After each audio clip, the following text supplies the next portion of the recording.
1 Samuel அதிகாரம் 23.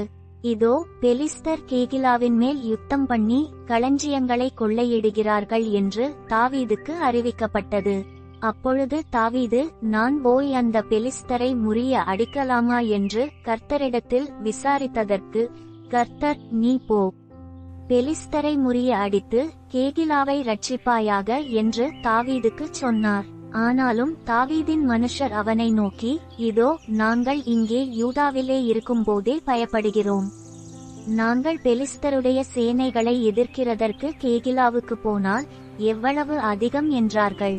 அப்பொழுது தாவீது திரும்பவும் கர்த்தரிடத்தில் விசாரித்தபோது கர்த்தர் அவனுக்கு உத்தரமாக, நீ எழும்பி கேகிலாவுக்கு போ, நான் பெலிஸ்தரை உன் கையில் ஒப்புக்கொடுப்பேன் என்றார். அப்படியே தாவீது தன் மனுஷரை கூட்டிக் கொண்டு கேகிலாவுக்கு போய் பெலிஸ்தரோடு யுத்தம் பண்ணி அவர்களில் அநேகம் பேரை வெட்டி அவர்கள் ஆடு மாடுகளை ஓட்டிக்கொண்டு போனான். இவ்விதமாய் கேகிலாவின் குடிகளை ரட்சித்தான். அகிமேலேக்கின் குமாரனாகிய அபியத்தார் கேகிலாவில் இருக்கிற தாவீதினிடத்தில் தப்பியோடுகிறபோது அவனிடத்தில் ஒரு ஏபோத்து இருந்தது. தாவீது கேகிலாவுக்கு வந்தான் என்று சவுலுக்கு அறிவிக்கப்பட்டபோது தேவன் அவனை என் கையில் ஒப்புக் கொடுத்தார். அவன் கதவுகளும் தாழ்பாள்களுமுள்ள பட்டணத்திற்குள் பிரவேசித்ததினால் அடைப்பட்டிருக்கிறான் என்று சவுல் சொல்லி தாவீதையும் அவன் மனுஷரையும் முற்றுகை போடும்படிக்கு கேகிலாவுக்கு போக எல்லா ஜனத்தையும் யுத்தத்திற்கு அழைப்பித்தான். தனக்கு பொல்லாப்பு செய்ய சவுல் எத்தனம் பண்ணுகிறான் என்று தாவீது அறிந்து கொண்டபோது ஆசாரியனாகிய அபியத்தாரை நோக்கி, ஏபோத்தை இங்கே கொண்டு வா என்றான். அப்பொழுது தாவீது, இஸ்ரவேலின் தேவனாகிய கர்த்தாவே, சவுல் கேகிலாவுக்கு வந்து என்னிமித்தம் பட்டணத்தை அழிக்க வகை தேடுகிறான் என்று உமது அடியானாகிய நான் நிச்சயமாக கேள்விப்பட்டேன். கேகிலா பட்டணத்தார் என்னை அவன் கையில் ஒப்புக்கொடுப்பார்களோ? உம்முடைய அடியான் கேள்விப்பட்டபடி சவுல் வருவானோ? இஸ்ரவேலின் தேவனாகிய கர்த்தாவே, இதை உம்முடைய அடியானுக்கு தெரிவிக்க வேண்டும் என்றான்.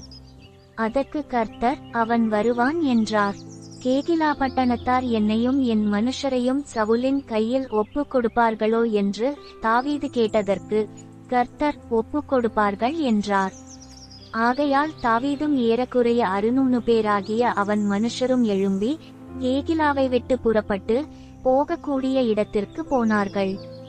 தாவீது கேகிலாவை விட்டு தப்பிப்போனான் என்று சவுலுக்கு அறிவிக்கப்பட்டபோது தான் புறப்படுகிறதை நிறுத்திவிட்டான்.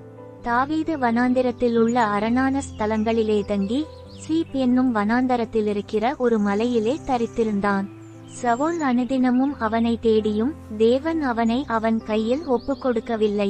தன் பிராணனை வாங்க தேடும்படிக்கு சவுல் புறப்பட்டான் என்று தாவீது அறிந்தபடியினாலே தாவீது சீப் வனாந்தரத்தில் உள்ள ஒரு காட்டிலே இருந்தான். அப்பொழுது சவுலின் குமாரனாகிய யோனத்தான் எழுந்து காட்டிலிருக்கிற தாவீதினிடத்தில் போய் தேவனுக்குள் அவன் கையை திடப்படுத்தி, நீர் பயப்பட வேண்டாம், என் தகப்பனாகிய சவுலின் கை உம்மை கண்டு பிடிக்க மாட்டாது. நீர் இஸ்ரவேலின் மேல் ராஜாவாயிருப்பீர். அப்பொழுது நான் உமக்கு இரண்டாவதாய் இருப்பேன். அப்படி நடக்கும் என்று என் தகப்பனாகிய சவுலும் அறிந்திருக்கிறார் என்றான். அவர்கள் இருவரும் கர்த்தருக்கு முன்பாக உடன்படிக்கை பண்ணின பின்பு தாவீது காட்டில் இருந்து விட்டான். யோனத்தானோ தன் வீட்டிற்கு போனான். பின்பு சீப் ஊரார் கிபியாவிலிருக்கிற சவுலிடத்தில் வந்து, தாவீது எங்களிடத்தில் எஷிமோனுக்கு தெற்கே ஆகிலா என்னும் மலைக்காட்டில் உள்ள அரணிப்பான இடங்களில் ஒளித்துக் கொண்டிருக்கிறான் அல்லவா? இப்போதும் ராஜாவே, நீர் உம்முடைய மனவிருப்பத்தின்படி இறங்கி வாரும், அவனை ராஜாவின் கையில் ஒப்புக்கொடுக்க எங்களால் ஆகும் என்றார்கள். அதற்கு சவுல், நீங்கள் என்மேல் தயை வைத்ததினாலே கர்த்தரால் ஆசிர்வதிக்கப்பட்டிருப்பீர்களாக. நீங்கள் போய் அவன் கால் நடமாடுகிற இடத்தை பார்த்து அங்கே அவனை கண்டவன் யார் என்பதையும் இன்னும் நன்றாய் விசாரித்து அறியுங்கள். அவன் மகா தந்திரவாதி என்று எனக்கு தெரிய வந்தது.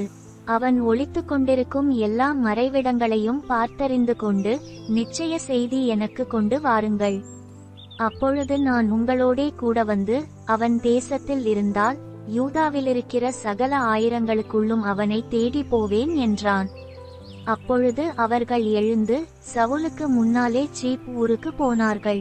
தாவீதும் அவன் மனுஷரும் எஷிமோனுக்கு தெற்கான அந்தர வெளியாகிய மாகோன் வனாந்தரத்தில் இருந்தார்கள்.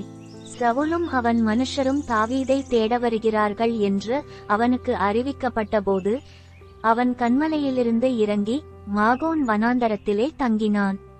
அதை சவுல் கேள்விப்பட்டு மாகோன் வனாந்தரத்திலே தாவீதை பின்தொடர்ந்தான். சவுல் மலையின் இந்த பக்கத்திலும் தாவீதும் அவன் மனுஷரும் மலையின் அந்த பக்கத்திலும் நடந்தார்கள். சவுலுக்கு தப்பிப்போக தாவீது தீவிரித்தபோது சவுலும் அவன் மனுஷரும் தாவீதையும் அவன் மனுஷரையும் பிடிக்கத்தக்கதாய் அவர்களை வளைந்து கொண்டார்கள். அந்த சமயத்தில் ஒரு ஆள் சவுலிடத்தில் வந்து, நீர் சீக்கிரமாய் வாரும், பெலிஸ்தர் தேசத்தின் மேல் படையெடுத்து வந்திருக்கிறார்கள் என்றான். அதனால் சவுல் தாவீதை பின்தொடர்கிறதை விட்டு திரும்பி பெலிஸ்தரை எதிர்க்கும்படி போனான். ஆதலால் அவ்விடத்துக்கு சேலா அம்மாலிகோத் என்று பெயரிட்டார்கள்.